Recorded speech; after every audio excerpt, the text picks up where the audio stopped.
Hello there, world of tankers. Welcome to the channel. I'm your host, Droodles Blitz, and today I did the unthinkable. I was able to win 7 games in a row in the BZT70 before losing, and then won an additional game. So that was 9 games played, 1 loss, and an 88% win rate, while averaging over 3,500 damage. That is essentially unheard of for this tank, especially when you realize that I was platooning this vehicle with my friend also using a BZT-70. Now, I asked my friend as soon as we were done with the session, I said, why do you think we won all of these games? And he gave me the exact answer I was looking for, and it was the simple fact of the matter that we did not fight cringe haul down heavies for the most part.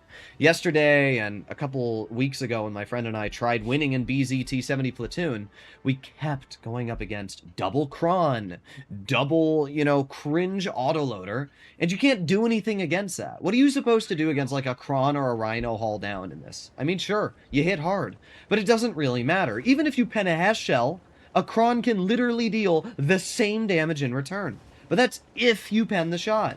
Not only that, the Kron has more health, more mobility, and better DPM. So the problem is, this tank sacrifices everything to be able to deal 900 to 1200 damage if you fire a Hesh, where the Kron sacrifices literally nothing and does the same damage.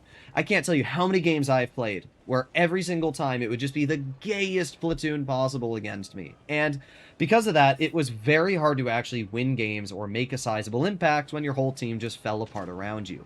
But as we can see, this is an IS-4, and well, that is now 926 health off the IS-4, and I stop him from running away, which allows my toonmate to kill the full health IS-4. So just like that, 2,100 health, gone in an instant. That right there is where the BZT-70 excels. When it is able to rip out a shot like that, and use its toonmate and rip out another shot, it does feel pretty crazy. And it's not like this tank has bad damage per minute. In fact, it has around 2,300 on paper and 2,700, but this here is what happens when the gun misses.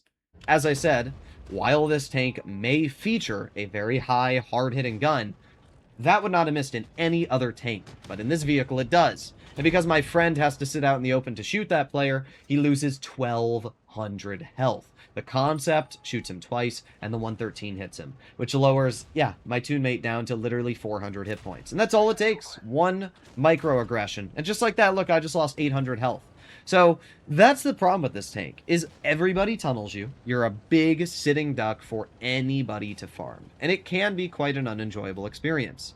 But again, when you do aim in properly, you can get blocked by your Type 5 heavy. However, I managed to fire this shell 0.1 seconds before the Type 5 blocked me, and I hit the grill. Terrible roll, 787 from a 910.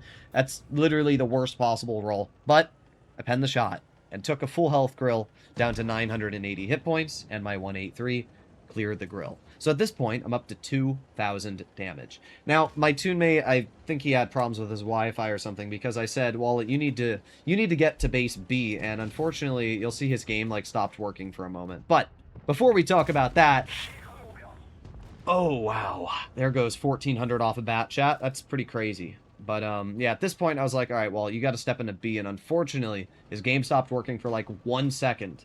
And that 1 second was enough time for the concept to be able to clear him. That's a problem, because now the enemy team's up on base cap, and not only that, but our team is playing way too aggressive. If our team was smart and used their brains, we would just sit in town and win on base cap. The fact that nobody on our team actually captured base B is insane. I've said this in the past, it's not my job in a heavy to go around and capture bases. The teammates who were already here, who already killed the players here, should have done that. I don't know what the heck they were doing. Instead, they're going to go YOLO into the enemy team and throw the game. Or at least almost throw the game. You'll see. But yeah, I'm going to make my way up the hill. We have a one-shot Type 5 heavy, and we got a pretty healthy E4, a pretty healthy 183. Well, our Type 5 decides to drive right over the ridge and kills himself. Look at the top of the game. 965 on the base cap, 970 on the base cap. Right now, the E4 needs to step into the base, but for some reason, he's not. He's stopped. But his brain finally starts working at 990, and finally, we have now stopped the enemy from getting cap. The problem is, if that 183 dies, the enemy team wins because they'll go up to 1,000 on the base cap. So now I need to rush around this corner as quickly as possible and stop that concept from killing my 183. So we aim in, boom, killing the enemy concept with my 183 only having 26 health left. If I did not kill that concept, we would 100% have lost that game. Thankfully, with that kill, it reset the base cap in our favor and gave us the victory. 4,218 damage, and one mastery later, we actually had a decent game in the BZT-70. Now, to be fair, if I was in a normal vehicle, I might have made a much bigger impact, but at the end of the day, we got a win, and I can directly count the BZT-70 for actually winning that game. This next battle we're on is probably one of the worst possible maps for a BZT, Canal. This is a horrible map because obviously you're a large exposed vehicle with poor mobility. Anything that sees you in the open is able to farm you. When you're driving this vehicle, it's like playing mental jujitsu. You have to figure out where you can put this thing where nobody else is going to be able to hit you, but also where you can potentially aim in enough to hit the enemy in return. And, well, we'll see if I can do that. I'm going to start by moving up into the front line and waiting for something to get spotted. That's the one nice thing about having a hard-hitting gun is if somebody tries making an over-aggression or a cross, you can obviously bleed them out. But as of now, nothing's been spotted on base B. Our team has now stepped into base A, and still, nothing's going on. So at this point, I've obviously assumed that the enemy team is going over towards base D. But I don't want to make an aggression when they still have 2 tank destroyers and all those heavies and everything, so I'm going to go wide over here, the safe route. You'll see that my toonmate goes across the bridge, and unfortunately gets absolutely nuked because of that.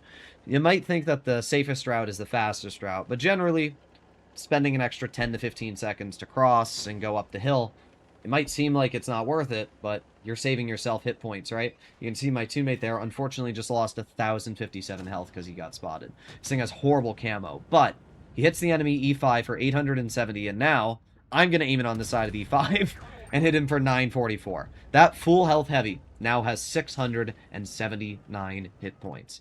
And that is where driving the BZT legitimately feels so nice. When you can take a full health vehicle and just nuke it, it feels great. And like, sure, you might argue, well, that's not good for the game, Turtles, but at the same time, it's a no camo E5, and while it was spotted, he was literally spotted crossing. If you see this tank crossing towards you, why would you continue to sit with your entire hull exposed side on? It's a little confusing. So we have the Houri, and it really doesn't matter what shell I fire because I can't pen the Houri with AP anywhere apart from the lower plate, so I just say, I'll fire Hesh, and it was close. That shell was way closer than you would even think it would be. If we zoom in here, can we actually see where it hit? Well, I guess no, because, oh, there you go. That's my shell. Like, it was so close to hitting the Houri, but unfortunately, it didn't. We're up to 1,300 damage, which I guess is okay. My high explosive really didn't do much to that player, but that's fine. One thing that was the smart play was I told my toonmate, and I also helped him, capture base B. Capturing the base is the most important play that you can make. And we can see here there's the Sheridan. I take a shot, but the shell goes just this low. And by the way, for some reason, my 30B who's spotted doesn't move. What are we doing, bro? He's just going to sit there.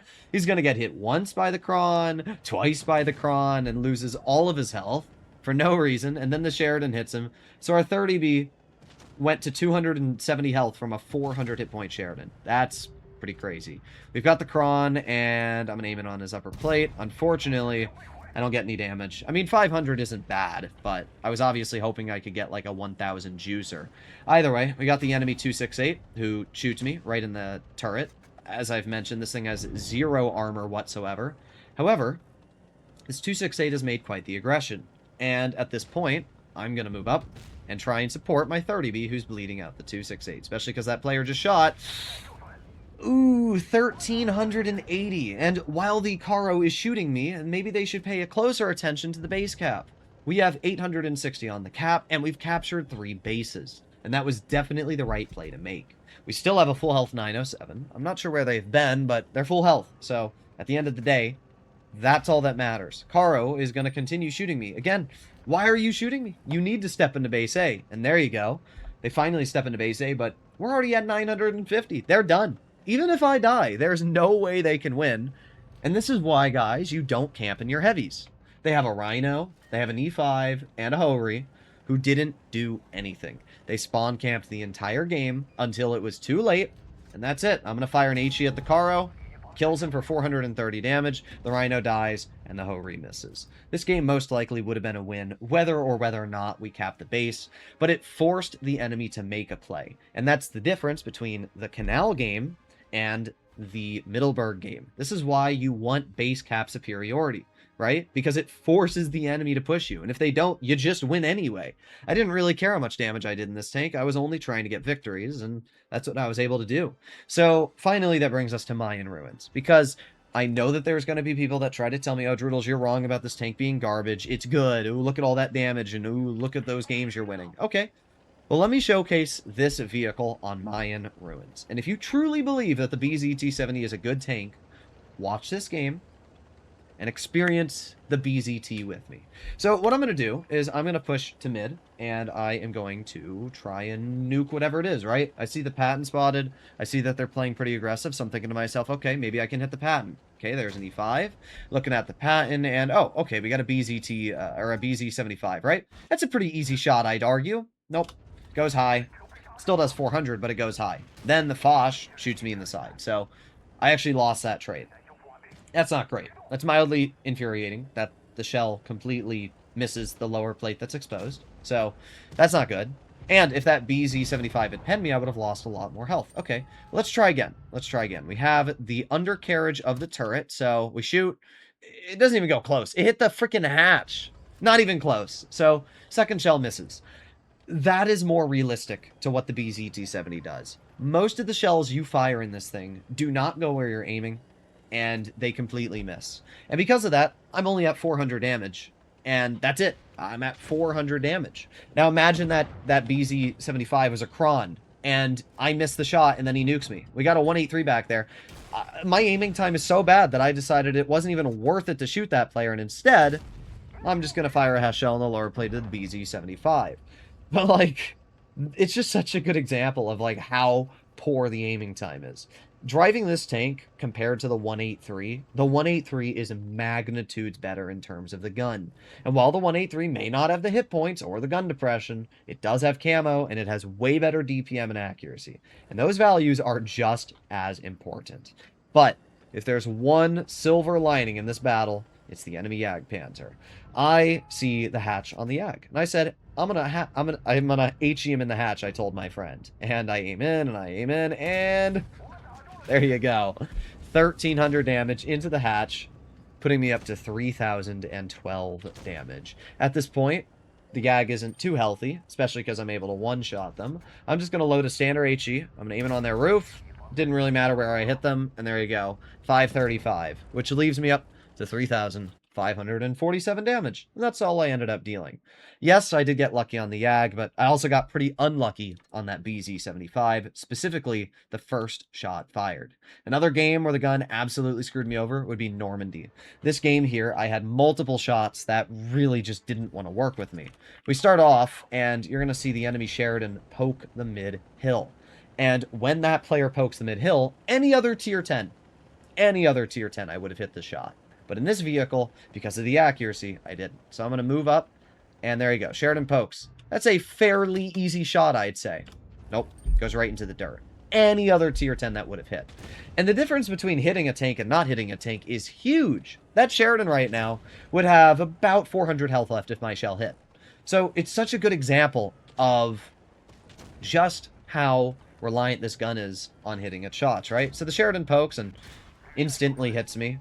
And I was going to shoot the Sheridan, but we got a 183, so I'm going to aim in. Pretty easy shot, I'd say, right? Entire 183 hull exposed. Completely misses. So again, there are strengths to this vehicle. The gun, it can work sometimes. But when the gun decides not to work, every shot you miss is a huge, huge impact in the overall output of your team. Because that Sheridan having 1,300 health instead of 900 means that that player is still basically full health. That 183 having 1,800 health instead of 900 health, like, when this tank hits a shot, it can literally change the course of a battle. But when it doesn't hit a shot, it's horrible. So That's really the best way to describe it. Let me know in the comments what you guys think. And if you enjoy videos like this and you want to see more, make sure to smash that subscribe button. I'll see you in the next one. Bye-bye.